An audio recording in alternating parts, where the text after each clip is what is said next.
we're going to move on to our second part of today, and that is our panel. And the new I'm going to introduce them in a sec. The new geopolitical, that word I always find difficult, geopolitical and energy market, this new reality we're in, requires us to drastically accelerate the clean energy transition and to increase our energy independence from unreliable suppliers and volatile fossil energy we're using. This urban transition is required to accelerate the delivery of the Green Deal and make us fit for 55. Cities, large, mid-sized and small, have the most of Europe's population and are key to contribute to this transition. So this is really important for all of us. And we even have to be forerunners as cities. In this panel, we will discuss the role of cities and municipalities in this fast-changing context, how to get the results towards an accelerated, just and clean urban transition, carbon-free cities, and keeping, of course, the stability and security of supply, keeping that steady. And we're going to discuss how we here at the Smart Cities Forum Marketplace and its community, broader community, can contribute to this transition. Which challenges we have and how we can synergize with other European initiatives such as Scalable Cities, Celsius, etc. May I welcome our panel. Please join us. Have a seat. You can sit over here. Doesn't matter. Have a seat.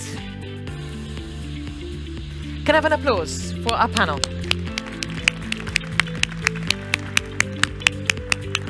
Thank you for joining us. Let's just introduce you first before we start. We have, of course, online. We'll start online. Paula Pinho, perhaps could you introduce yourself, please, to us?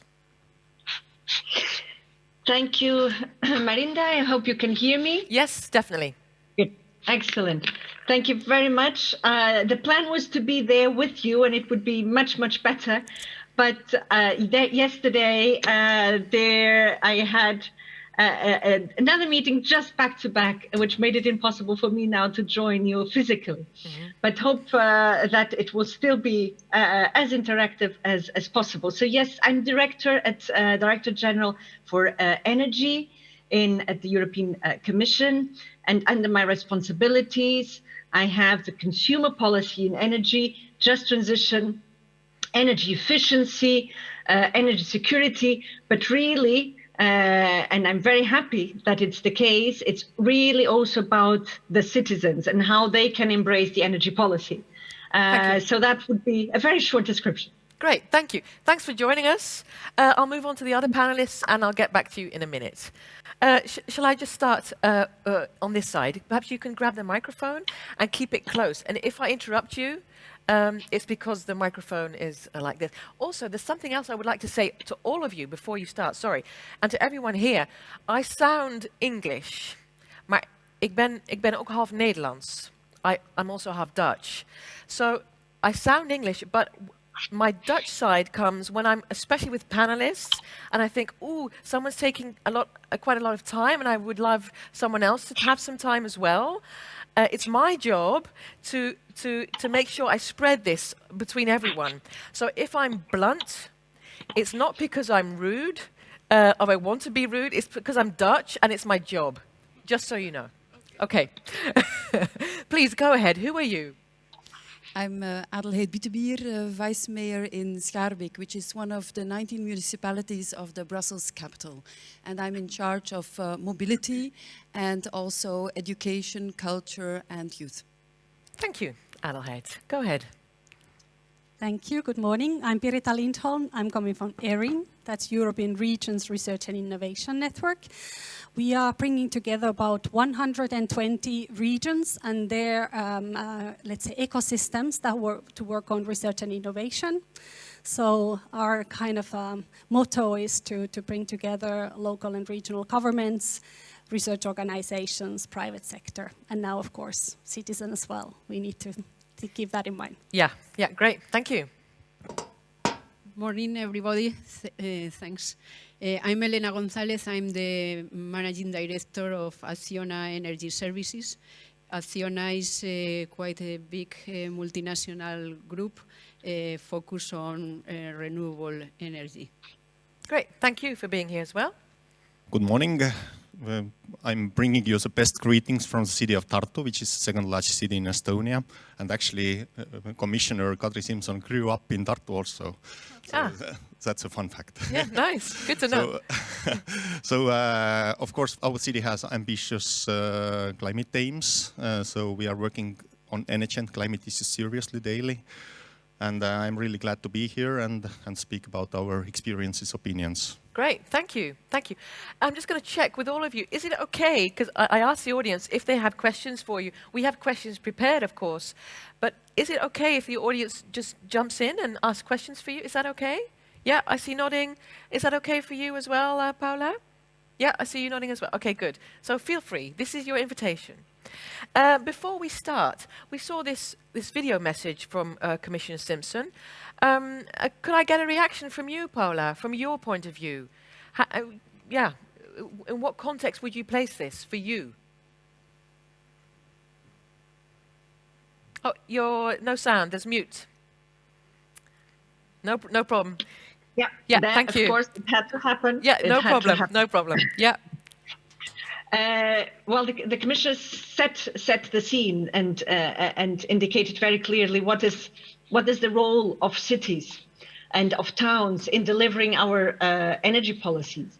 And clearly, I like to think of towns really as the real life labs. That is where all the work that we put into place in terms of legislation, for instance, meets the reality. That's where it is clear whether it works, whether it does not work. And when we think that towns and cities represent 75% of the EU's population, it's very clear how absolutely crucial cities are in the implementation of our policies. And whether we are thinking of the European Green Deal and the decarbonization of the energy system, whether we're thinking of some flagship projects like the renovation wave, it then comes down to how cities go about it and how citizens embrace it.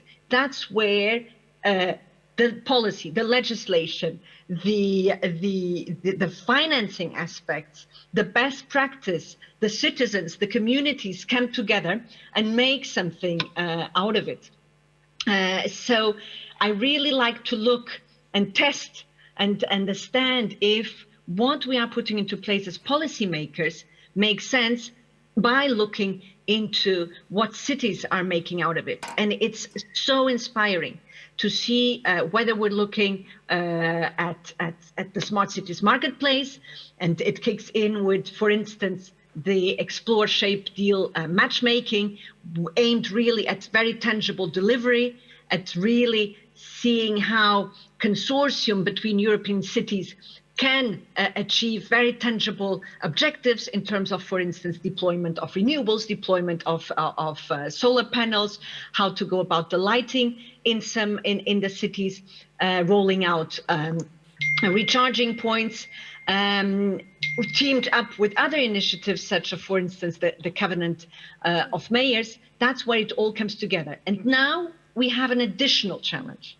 which is, and we all know, it's the challenge for the bad reasons. We now need to decarbonize and phase out fossil fuels much faster than we had initially envisaged, even in the Green Deal. So we need to accelerate it. We're facing a horrible war, and we do want to become independent from fossil fuels as quickly as possible.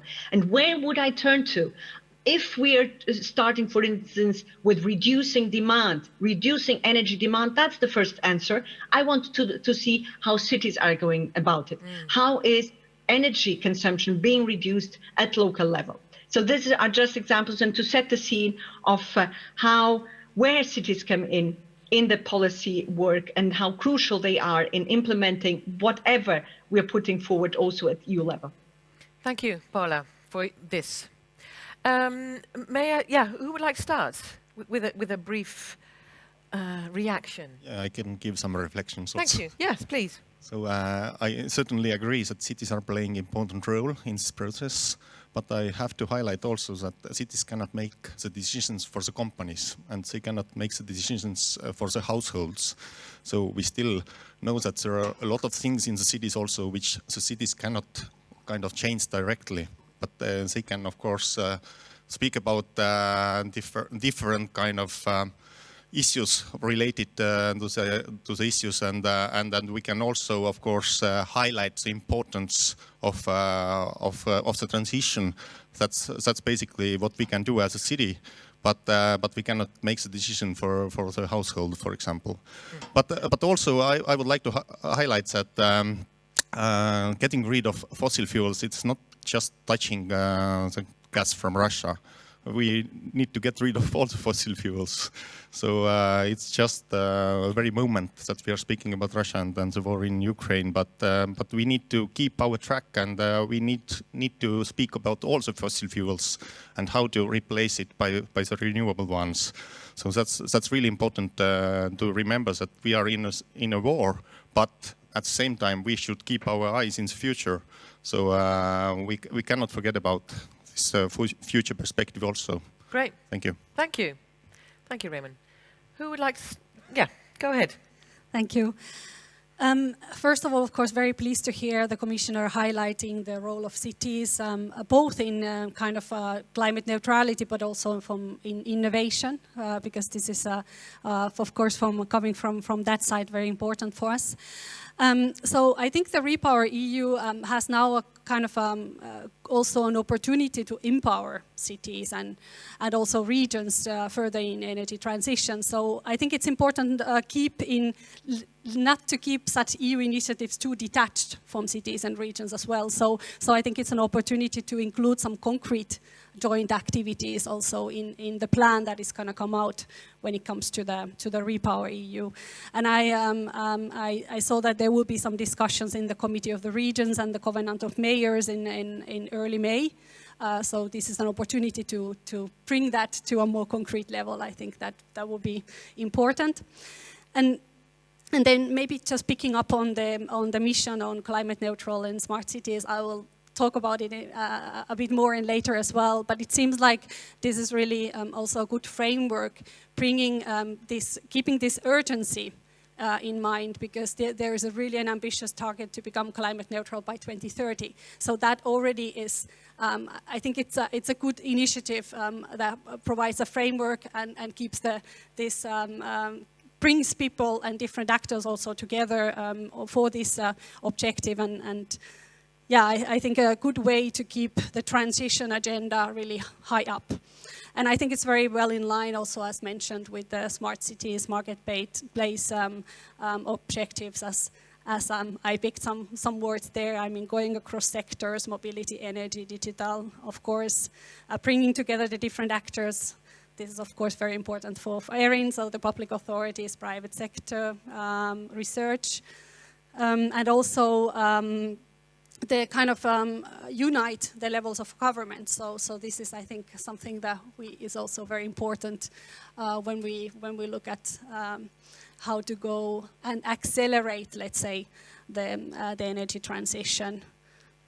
And they're also keeping in mind that cities and regions have a key role to play, not only in implementation. Of course, they will have to implement everything at the end, but be part of the designing, for example, now this Repower EU action plan. Thank you. Thank you, Pirita. Who would like to go first? Okay. Adelheid, yeah. Yeah, I also like to come back to the speech, the welcoming speech, where everybody is happy that for the 100 cities that were asked to be climate neutral, that over 360 are candidates. And I'm sure, by the way, Schaarbeek is one of them. So we take with two hands every opportunity indeed to go into that transition. And I'm absolutely convinced that there's even more towns and cities where the policymakers and where the urban planners really are ready to jump, ready to go for the transition. But I'm quite concerned about how many citizens really are wanting to have the change in their daily life. And I think we take it too easily and for granted that if a city like Schaarbeek, its policymakers, its urban planners, okay, we go for carbon neutral. So we are, I think we represent with the more than 360 cities, we represent about 20% of the European population, so that population is ready to jump. And I'm really, I don't take it for granted. We speak about social and technological innovation, but I believe that technological innovation is not social. And I think that everybody who works in the field of technological innovation should really be conscious of that. So if you don't add deliberately, besides your cameras, besides any data that can be collected, if you don't add deliberately aspect of being social, of having the communication with people, of guiding, taking by the hand people who want to change, then I think that we risk to have a dualization.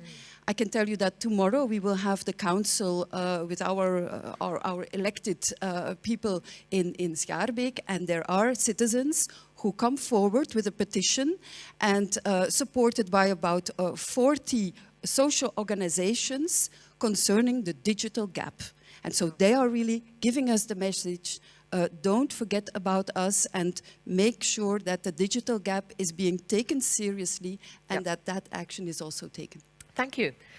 Thank you, Adelheid. And Elena, could you react to the video? Yes, of course. First of all, I have to say that I'm 100% agree with the words of the Commissioner. I really believe that the cities are the tool or the way to implement the decarbonization close to the population. I mean, I'm not talking about the industry or the big enterprise. I'm talking about the normal people.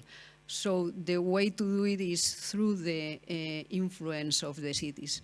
But in that way, coming to the words of Paula, the main goal in the cities is to reduce the demand. And to reduce the demand is not an easy work. We see that. For me, it is essential that the cities take a main role for becoming the first adopters of the solutions related to rehabilitation of buildings, related to self-consumption for those public buildings. So the population in those cities can take this example and be convinced that the solution is there, that they have the possibilities to implement it in their own places. So what I see so far is that we have many companies willing to work implementing these solutions. We have the Commission, we have the European Union pushing a lot to implement this rehabilitation and self-consumption and so on, other measurements. But the problem is that we talk a lot, but we do very few. But yeah, thank you for that. And about talking a lot, shall we go and see what our audience feels about on Slido? We have a question: what are the most critical factors for the accelerated delivery of the just and clean urban transition? Just kind of global thoughts. Thank you for now. And if you're here in the room, I don't know, yeah, shall we ask them to join us on Slido as well? So Is that possible? I'm just going to check. Is that possible, or do we do the online audience? I'm going to look at the referee over there. Yeah, do I see a thumbs up? It's difficult to see. Just shout out. Yes, is it okay? Can we do Slido here? Yeah, okay. So if you could grab your phone and go to your browser, and you can open Slido. Join us at slido.com. I don't know if, yeah, it's in the background, good. Slido.com.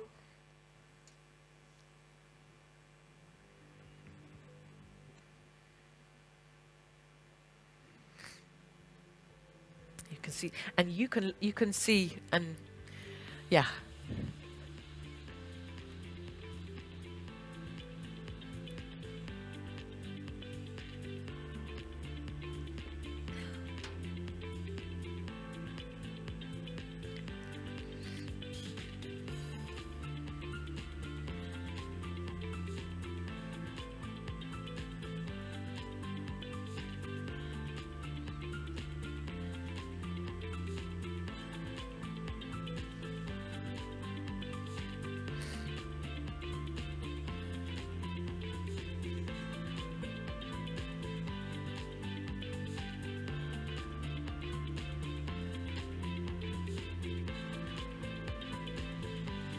Okay, just a few seconds and we can move on to some reactions to the outcomes of this. And a look at the panelists who would like to start. We don't have to all, we don't all have to do this, but maybe someone can say something interesting about, hey, this surprised me, or not. Okay. We'll stop the Slido now, and let's just move to the panelists. And Paula, feel free to join us, right? Just unmute yourself and make yourself heard. So 40% say, if we look at the most critical factors, all of the above, or below in this case. So all governance levels need to collaborate more actively. Citizens, and especially awareness, need to be put in the center of all activities, just like Adelheid also mentioned, and of course Paula as well. Funding and financing opportunities offered by the EU, local governments, respective initiatives need more funding. So that is the least one.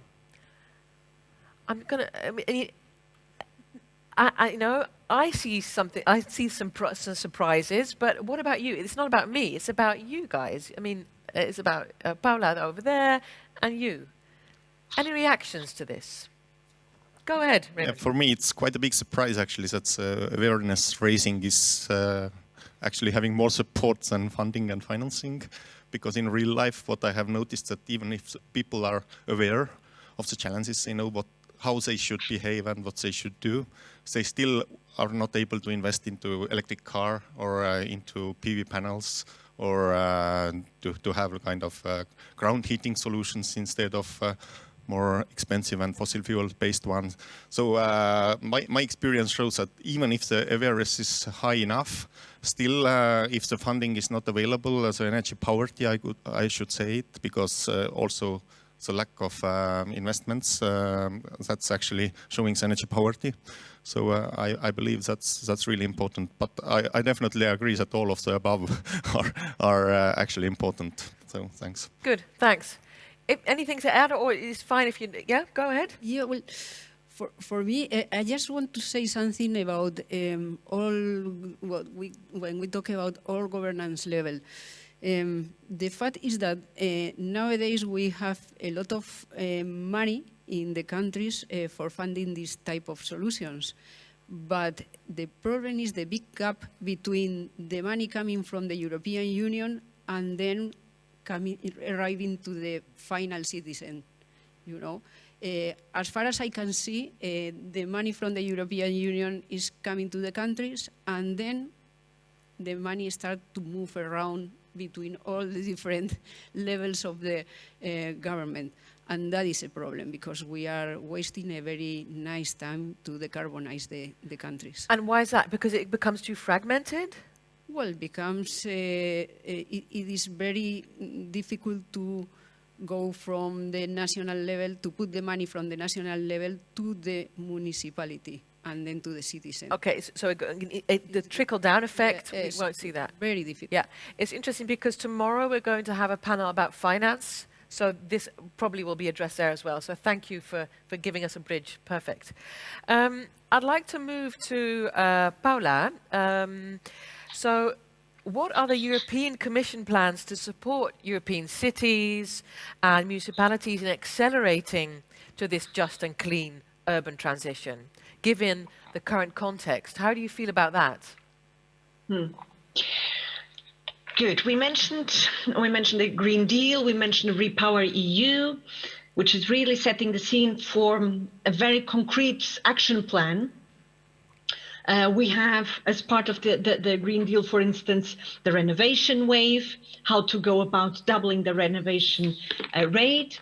And then what are the vehicles, right? These are our policy objectives. Then what are the vehicles? And that's where initiatives such as the Horizon Europe mission on climate neutral and smart cities kicks in and can be a very concrete framework to help delivering the EU Green Deal and the climate and energy objectives locally in an integrated and inclusive fashion, and I should say in a just way. And I am very sensitive to the point made by Adelheid earlier on, and I'd be very interested also to receiving your feedback, in this case from Schaarbeek.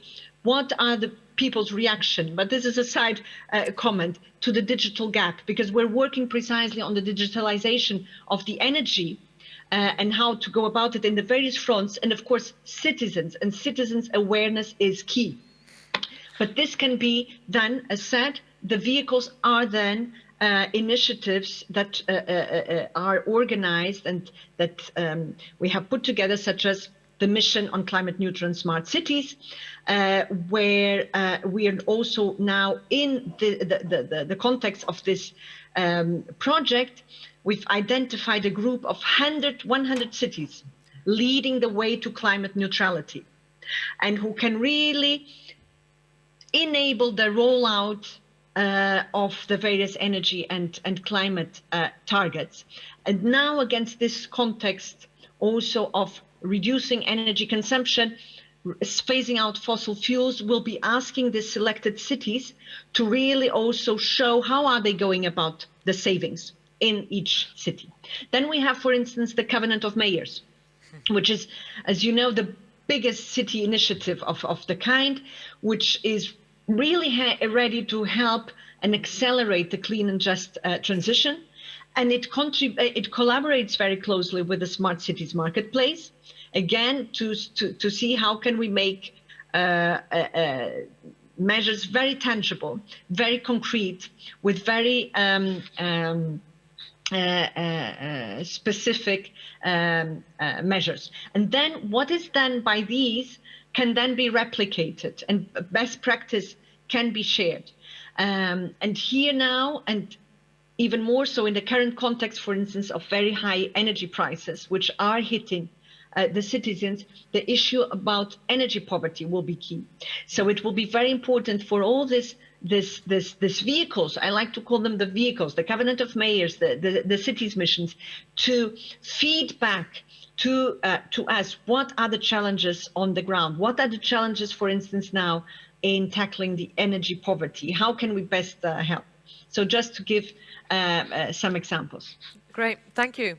Because I'd like to go to Adelheid, because you know, in this continuously changing context, how does that influence your priorities for this just and clean urban transition?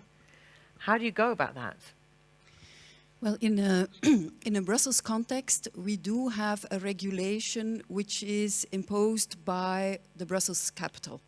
So on reducing energy, on finances, subsidies for individuals, for they can find their way at that level. Our responsibility at local level is mainly in the field of mobility, how to reduce the traffic, the car traffic. And so we have a plan which is called Good Move at the regional level.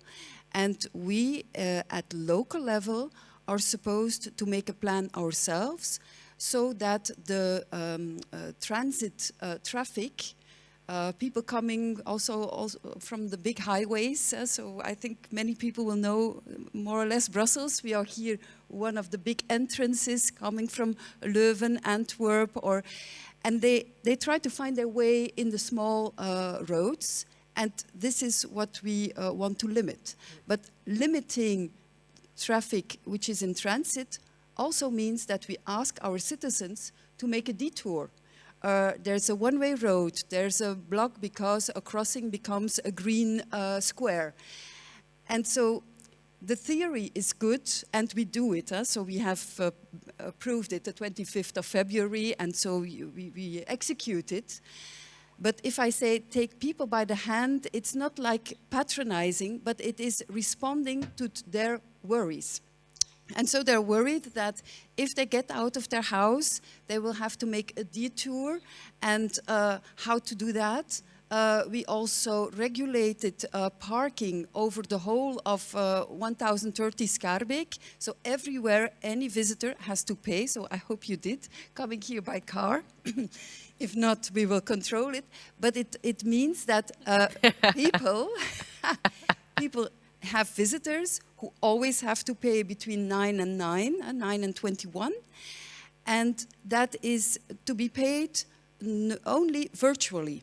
So by bank card, by SMS, or by application. No more money, no more cash, unless you're in a red zone shopping. So, and there's just 3 streets where you can pay cash. All the rest is dématérialisé, as they say in French. So, and that is, I realize we did it since the 1st of January 2020, so now for the 3rd year. But we take people by the hand saying, like, okay, if you use that SMS system, you will get for free €25 parking for free. So it's a gesture, it's an offensive de charme to help people to use their smartphone for parking. And that is how we try in a creative way to help people to go to use all the new technology and still imposing politically certain choices for having less cars in our streets. That's nice, because thank you for that. That brings me to Pirita, because you know, how would you support all these cities to do these kinds of things? Indeed, that's of course a huge challenge. But I wanted to maybe give an example via this mission that we will be talking about, because we've been quite heavily working on these EU missions, and sometimes, of course, it seems like it's in a very high level, and eventually, of course, it's about concrete action at the city level. So, first of all, of course, the way we support our members is basically around, mainly around policy and projects. So one could kind of divide it into those two. So, of course, when it comes to policy, it's quite important to be in the discussions when such initiatives are being shaped. So what would actually support the best the cities? And of course here in the mission we have, as I said, their sense of urgency, so you have to become climate neutral by 2030. So this means we also need to tackle some of the issues that Raimond was highlighting, that it's actually about going beyond the city administration per se. So this is really an important factor. So in the city's mission, we have this climate city contract, with kind of aims of really bringing the different actors together, and also empowering of course everyone and each one to take action. So that's really, I think, important, and that's really a new element also that one can see in the climate work in cities. Of course, on the policy side also it's about influencing the funding. So we are quite actively influencing the EU level funding, especially by bringing the concrete views from cities and regions. Okay, this works, this doesn't work, and then bring that to the future funding programs. So this is also a very important area of work for us. Good. And maybe on the project side still, so actually we are quite actively working in practice on the mission project. So there's the Net Zero Cities project that you will hear more about later, I think, which is the overall support project for the city mission. And of course, this is now very, very hot topic because, as it was mentioned, there's a big interest for the city's mission, more than 370 expressions of interest, and 100 will be selected. So there's a big challenge now to find a way to support the 100, but also keep everyone else on board. I mean, Europe is not going to become climate neutral only with 100 cities. So it's also an important issue. And then we have a project which is titled Mosaic, which is very much in this citizen and stakeholder engagement. So we are supporting a number of cities in this process of seeing how they can really engage the citizen, but also the different stakeholders. So there's also some specific sessions on looking at the different actor groups, specifically like private sector. Yeah, so this is maybe just an example of the different ways we are helping our members. Great, because we heard from Schaarbeek, we heard about the networks, and let's go to another city in Estonia. Raimond, can you tell us how how this changing context, how that reacts to your city? Yeah, of course, our city has also joined the Covenant of Mayors, of course, and we have applied for the 100 cities to become climate neutral also, of course. So we have ambitious plans, and we feel at the moment that actually the crises are helping us in this field, because as energy prices are increasing, it's much easier actually to explain to people that you need to renovate your home. That's actually getting much, much easier. And also, if we are speaking about energy security right now, it's much easier to convince people to start with renewable energy production, because people understand that if the gas network will be blocked somehow, then they will not have gas to heat the house anymore. And then now the district heating is becoming popular once again.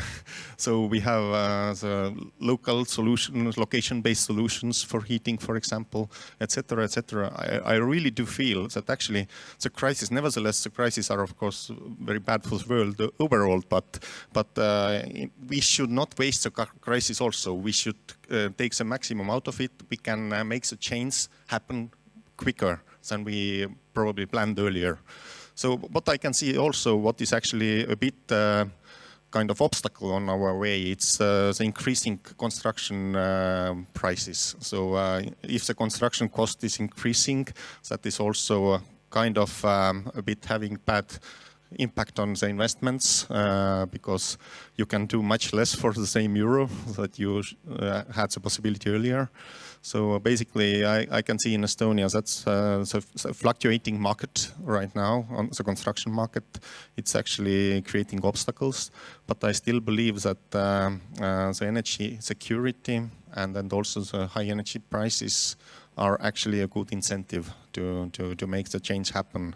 And I strongly believe that also our activities, we are always trying to educate people and speak to companies and to find out which are their main kind of sources of pollution, which are their main sources of emissions. We're trying to find it out and help them to overcome it as much as possible. So we will continue to do it. But I feel that right now, if we could have kind of financial incentives more and more, then the willingness is actually existing in the society. And the willingness is a key. And the willingness is actually what we basically need the most. Great.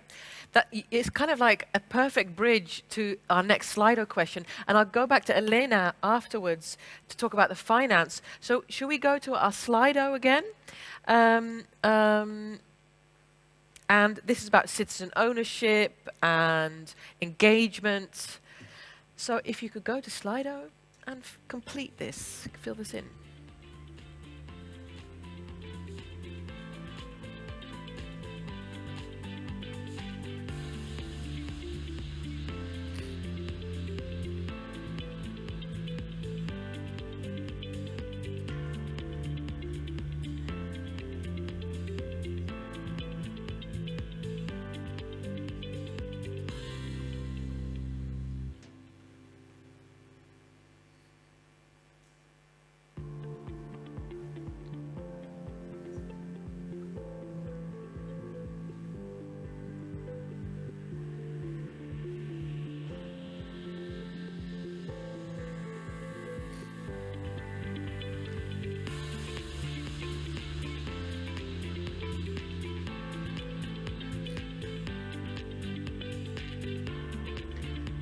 Paula, I'll go to you to react on this. Is that okay for you, Paula?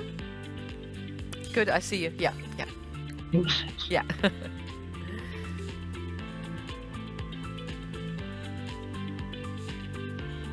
"75 people, perfect, have completed this." Okay. It's fine if it still slides a bit because we can still see. So the question is, what is with the role of citizen, and how can citizens take more ownership and engagement to do their part? And you mentioned finance, and we'll go to you in a minute, Elena. So through changes in finance, more money, different tariff and tax schemes, other financing schemes. Laura, can you react to this? Sorry, Paula, sorry. Sorry, yes, we sure. Sorry, I'm so sorry, yeah. Well, it's interesting, right? So it seems that the need for financing is the winner of this question.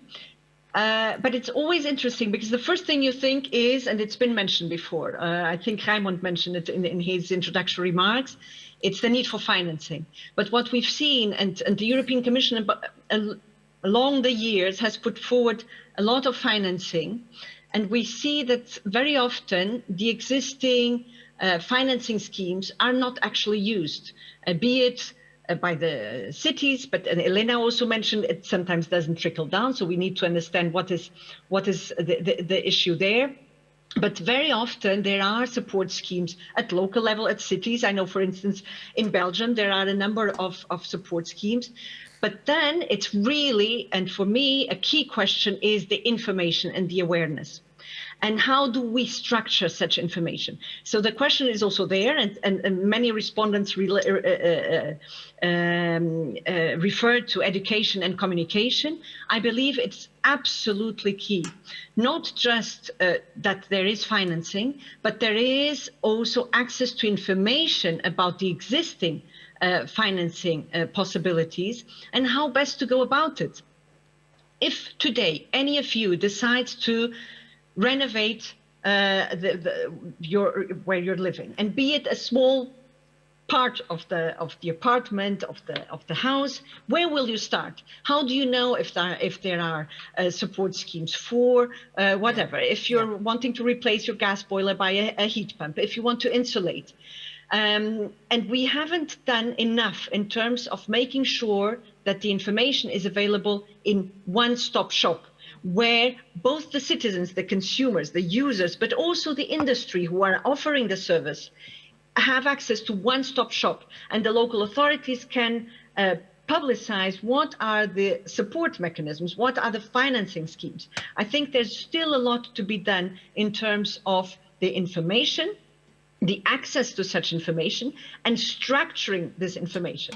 So I think the big challenge is not necessarily in finance, as we may think, but it's really in making sure that everybody has the necessary information about the financing types, and then that the next hurdles, which is how to organize it. Who do I hire? Who are the what is the workforce whom I can trust? All of this would need to be available in a one-stop shop with all information in it. Great, thank you. Thank you for this. I'm going to, yeah, I know, yeah. I have a comment later on also. Oh, sure, yeah. Please go ahead. Yeah, I you just like want, to before answering to one of your questions, Yeah. I would like to join the words of Paula, because Yeah. I'm really fan of you, and I would like you to come to Spain to talk to the Ministry of Urbanism, because during the last year I have been preparing a strategic plan for building rehabilitation at the residential sector, okay? And Spain is receiving a lot of money for rehabilitation. In 3 years, 6,800 million euros, which is a lot. And when we were talking to them, to the ministry, we told them, please don't use all the money in the rehabilitation. Use part of this money in a communication plan. Because all the companies that we are working in the sector, we know about the funds, about how to become a one-stop shop, because we are doing that. But when we go to the cities, when we go to the citizens, they don't know any word about what is going on. So we have to explain, and we are not the right actors to explain how to do these things. So we need the towns, we need the cities, but we need a very strong communication plan to understand what is going on, what they can achieve. So I'm with you. Yeah, thank you. Who says, yeah, I totally agree. A communication plan is really key. Can I just see some hands? Yeah. So you are definitely not the only, thank you. You are definitely not the only one, Elena. What other key elements do you see important in this financing to this just and clear urban transition? Well, there is a good number of experienced companies that are willing to invest in their decarbonization project for cities and for citizens. Normally, cities don't have the budget, but using what we call, I'm sure all of you have heard about that, the energy performance contract model, where the companies are investing in those projects, they can achieve these decarbonization goals. And I can give you an example.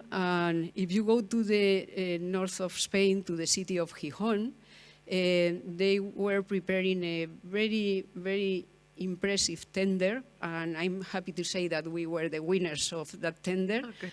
And it's a tender under this energy performance contract is a project of 160 million euros, and we are going to invest 20 million euros in the city during 15 years, okay? And we are doing this without any fund from any administration, so just with the money, with the private money. And what is interesting with this model is that the city of Gijón, at the end, is willing to achieve a digitalization, a decarbonization of the city, as well as they are going to become an innovative and sustainable hub, leveraging in the energy service project.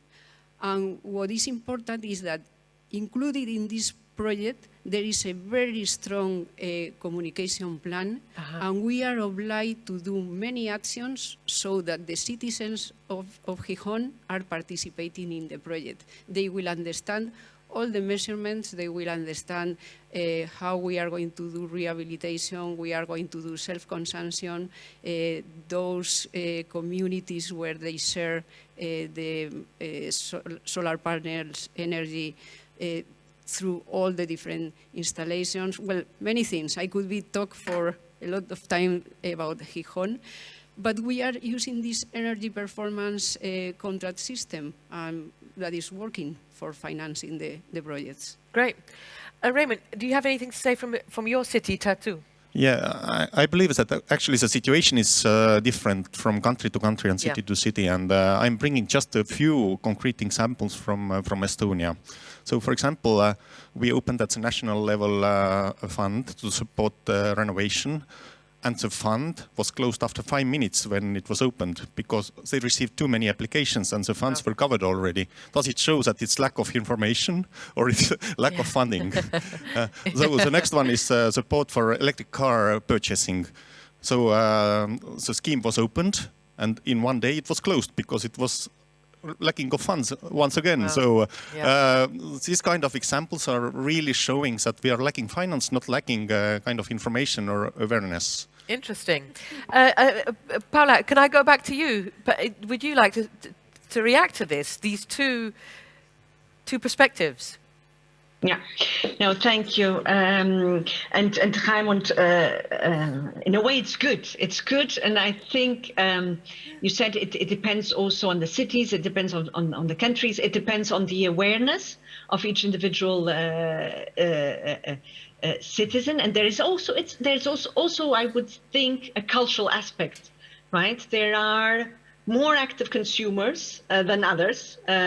So I'm happy to hear that in Estonia it's not really the information. Then indeed you have to tackle another aspect, which is the financing. Then let's see how, and that can be I wouldn't say more difficult, but it's a different type of challenge. But I agree with you. I just think that very often the main hurdle is indeed the lack of access to information, how to overcome it, how to make best use of the financing schemes. But it's not the only one, and I'm happy to hear that you're very successful when offering such support. So I think it's a combination of factors, and we need to make the best out of each of it. I'd like to go to Adelheid because I'm wondering, how do you engage citizens? Do you have the same problem? I love the example of Raimond in Tartu, because when preparing this conversation, I was telling myself, like, okay, in fact, Tartu and Estland is for me the forerunner for all these kind of things, and your testimony just is the perfect example. And then again for Schaarbeek, I see ourselves as a startup who really is willing to be scaling up. So people also say, even people who are objective, because I'm not, but they say like, okay, things are changing and there is something going on in Brussels and in Schaarbeek, but you're very clearly a forerunner, and I hope I will know the day that the finances will be just immediately used by the people. If I saw here the result, I was a bit astonished about only 8% on updated regulation, because I was indeed pleading for citizens and that connection. But of course, with a political responsibility, you need the regulation. If I spoke about parking, it is a regulation, a rule since the 1st of January 2020.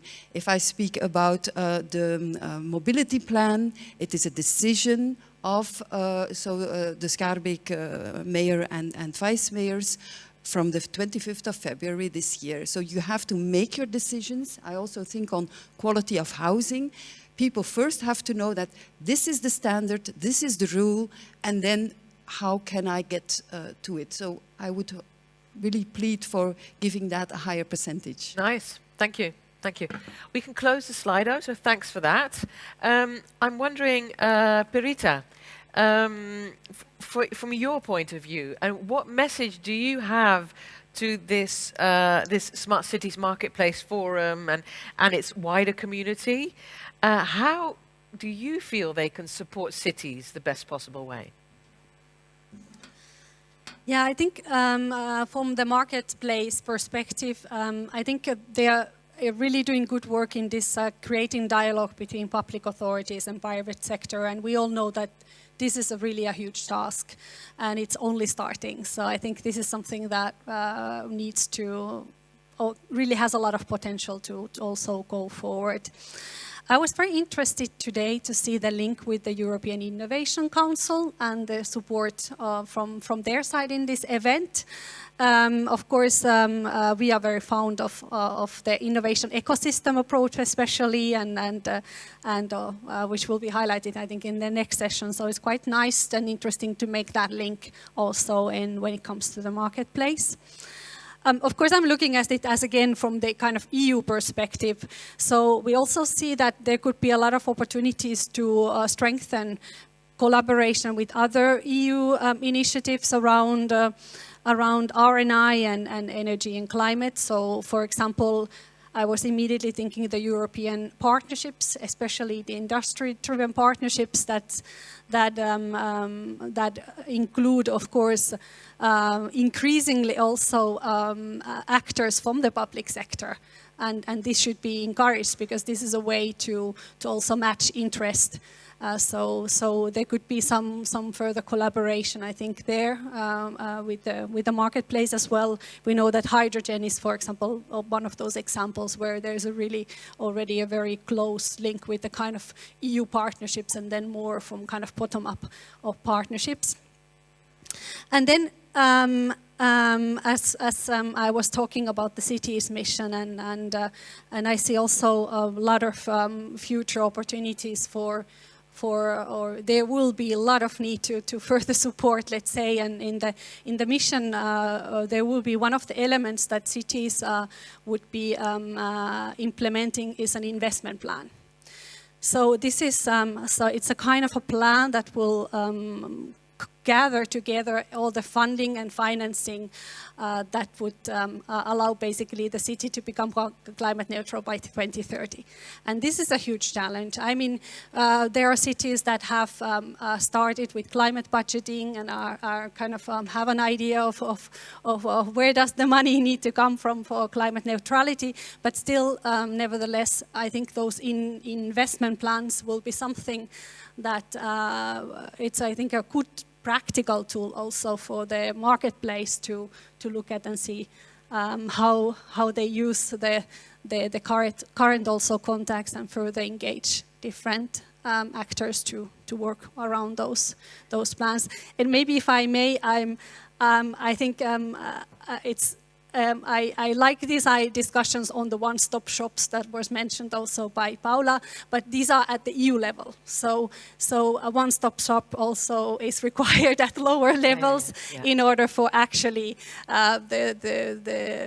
first of all the cities and the different the cities and also to take in use of such tools. So we need to keep the levels again in mind when we look at about communication of the different funding and financing available. Great. I see Adelheid nodding, so you agree. Yeah. Elena, we understand that municipalities face day-to-day challenges and also long-term. And how can we maintain the balance between these two if we have this context of a just and clean transition, urban transition? Well, I think what Rita was mentioning is very important for the cities. They need to have a strategic view where they want to be maybe in 10 years in terms of energy efficiency, renewables, sustainability. They need to have that vision, because nowadays maybe they have a very short vision and it's difficult to have a plan for achieving all these goals. So once they have that view, they need to have according to this view this investment plan. That I think today they don't have this investment plan because many reasons, but then they need to have a leadership by the mayor and the team. That is key for my view. The leadership is really important there.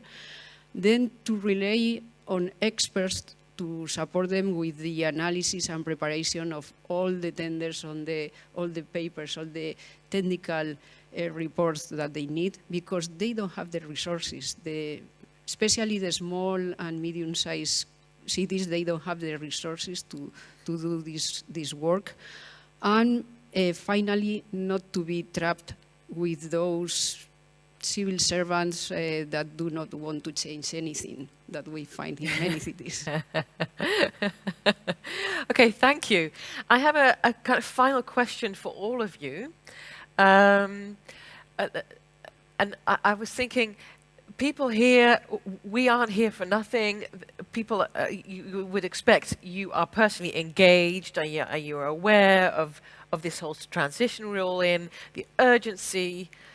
But when we go home, we have our colleagues, we have other stakeholders, we talk about citizens a lot. But what about the rest? And what about, we have this marketplace, but it's bigger than us. How do we engage and get this awareness? How do we make this bigger? Could you give us a tip to make this bigger? And it could be something you already mentioned that you want to stress. It could be something new that you come up with. Is there anything that comes to mind? And I didn't prepare them for this, so I'm surprising them. Just so you know. If they're a bit quiet, it's because of this. Okay. Adelheid. I take yes. the challenge. What comes up in my mind is conversation tables. And about when I just bought a house in Brussels, so a decennia ago, it was it was not climate change, it was not carbon neutral, it was Kyoto. I don't know, people from my age, 50 plus, remember Kyoto, that was the... And we had, in our quarter, Kyoto table. And so we were supported, but we didn't even notice very much of that support, because we were just invited amongst neighbors to sit around the table, and how do you take up that challenge? And I can say that after decennia, still today, if I see that there's some isolation getting loose or some stuff in the household, I still have in mind the conversation table of the Kyoto Club. Because then my neighbor, who even doesn't live there anymore, but gave me a very good suggestion on how to deal with. And that is something which is real life and which is sustainable. Great, thank you. And Paula, also feel free to join. Am I putting you on the spot right now? Do you have anything it comes to mind? Well, I think it builds a bit on what Adelheid just said, which is the best practice. How do we share best practice? I mean, citizens are going through the same challenges across Europe in the various cities with different focus maybe, but at the end the challenges are common. Yeah. So how do we make best use of this wealth of experience? And that's why I like so much the Covenant of Mayors, the Global Covenant of Mayors, the Smart Cities, because it allows us to share best practice. But I think we're still not doing it enough. And it's still not being done enough also at the level of the mayors, but then also the citizens, right? So, yeah, how can we bring that together? And let's organize these debates, discussion tables, round tables, discussing about common challenges, and because somewhere, somehow, someone has already found a solution for the various issues that we're facing. Great, thank you. And we can close the Slido, by the way, just so you know. Yeah, who would like to join in with a tip, something to stress? Raimond. Yeah, for sure. I have a few tips also. Yeah. The first one is, at the moment, all the municipalities and citizens, they still have more opportunities than regulations. In the future, certainly you have more regulations and less opportunities. I mean that opportunities for financing, for example, I believe that right now we have still financing support available to become more greener. But in the future, you will have more regulations that you will make you greener. And if you're behind the train running, then it will be quite painful, I believe, at the end of the day. So what we have also practiced in Tartu regarding engagement of citizens and also companies, it's the climate assembly, for example. So climate assembly, it's a very new methodology for us to use. And then it basically means that we have a group of people amongst our citizens which are representing different social groups. And we are, for example, asking different questions about mobility, or placing a challenge regarding mobility and asking people how we should change let's say the street design in the city, and then people are arguing and then explaining what they are expecting from it, etc., etc. Then also we have practiced hackathons, which is really good for companies also to pop in. For example, you are placing a challenge regarding the public space or urban space, and then you are receiving responses based on the challenge. You have some smart, bright guys who are solving everything, and then you will have good results at the end of the day. But it's also good possibility for engagement, that you're engaging startups, you're engaging normal people from the streets, etc., etc. Broadening the network. Yeah, exactly. Yeah, exactly. Great. And of course, I encourage all other municipalities also to actually take the maximum out of the momentum, because later on it will be, as I said, more regulations, and you need to face it. Thank you, Raimond, for this. Elena, go ahead. Yeah, maybe again I'm looking at it from the EU perspective. So maybe one tip, or it's really to coordinate and connect the dots, because there are a lot of initiatives already going on in this area. So I think it's important to do very good coordination, so that indeed we also have a clear message then to the cities and of what's there available for support, funding and financing, but also other types of support. So that is one thing. And maybe another issue also is that the way EU funding is often designed is that, and national funding as well, actually, that it's, and even maybe more national funding, that it's targeted to certain types of actors. So now when we want to go forward with an approach where we have different actors working together, it becomes quite complex. So I think this is something also to keep in mind, that let's not be in our silos, but think of how can we also provide the right support that is needed, not only thinking of one actor, university or a company, but more broadly. Great, thank you. And last but not least, Elena, any tips for? Yes, I'm in line with Rita, and I just want to say that having in mind that the European Union is pushing a lot with these programs, with these funds, we need to connect those dots that you said, because we see that the goals and the strategy of the European Union is clear, but when coming to the countries or when coming to the cities, then everything looks like disappear, more or less. And those funds don't come to the place where they have to go. And then maybe we have to introduce other type of actors. Maybe we have to work together with the private companies, not only the regulation and all the governments, but also the companies should be there in the change. Yeah. So. Thank you for your tips. Thank you. Oh, I have a question. Oh, someone has a question. Please come and join us. I was just going to stop by 4 minutes, so please. Yeah, come ahead. Come ahead. Come on. Yeah, it's fine. This is microphone 4, the yellow one. Madam, good morning, citizens. It seems that direct democracy is beginning. Don't walk away with the microphone. Don't walk away with the microphone. Yes. My name is Angelos Harlaftis, Epafos Advisors. We represent the EcoWaves movement, the pan-European and Mediterranean movement, a regional movement, which is based in direct democracy, in science and in ecology. The very good work which is done is for getting something which is a principle for the European Commission and for the Union. It is the homeless people.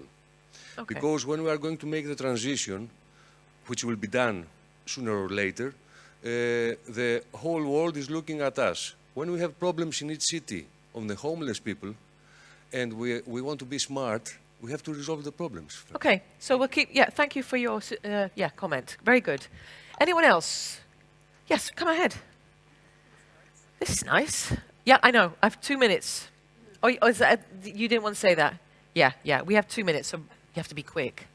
Thanks very much. My name is Bahaj. I'm from the University of Southampton. Maybe I'll talk to the audience. One of the things that was not mentioned today is the fact that we have an energy crisis. We are transitioning, and people are looking at today. So the tension between going to zero carbon and transitioning and the cost of energy is really important. And we should really make sure that we get that message to our citizens that it is a transition period and we need to help them out. Transition period, you need to help them out. Thank you very much. Yeah, you wanted to say something. Oh, we. I as well have a question for our audience online. Yeah, so I just wanted to. Oh, thank you. Yeah, very good. Yeah. So there was the question: what about enabling citizens to save energy via digitalization? Horizon projects like Interconnect seem quite promising. Citizens need to know about and be able to steer their consumption. Perfect. Thank you very much. Okay. Yeah. Oh, wait, Raimond, I see you. No, okay, no. Does anyone else want to react to this? It doesn't have to be the panelists. It can also be our audience here or online even. Or are we just a bit tired? That's fine. That's fine. Okay, thanks for the question that came online. I think we'll keep the questions and perhaps something will pop up later on. Who knows? Yeah, I was closing. And shall we give our panelists and also Paula, to you at home or at your office remotely, shall we give them a big round of applause? Thank you. Thank you very much for being here.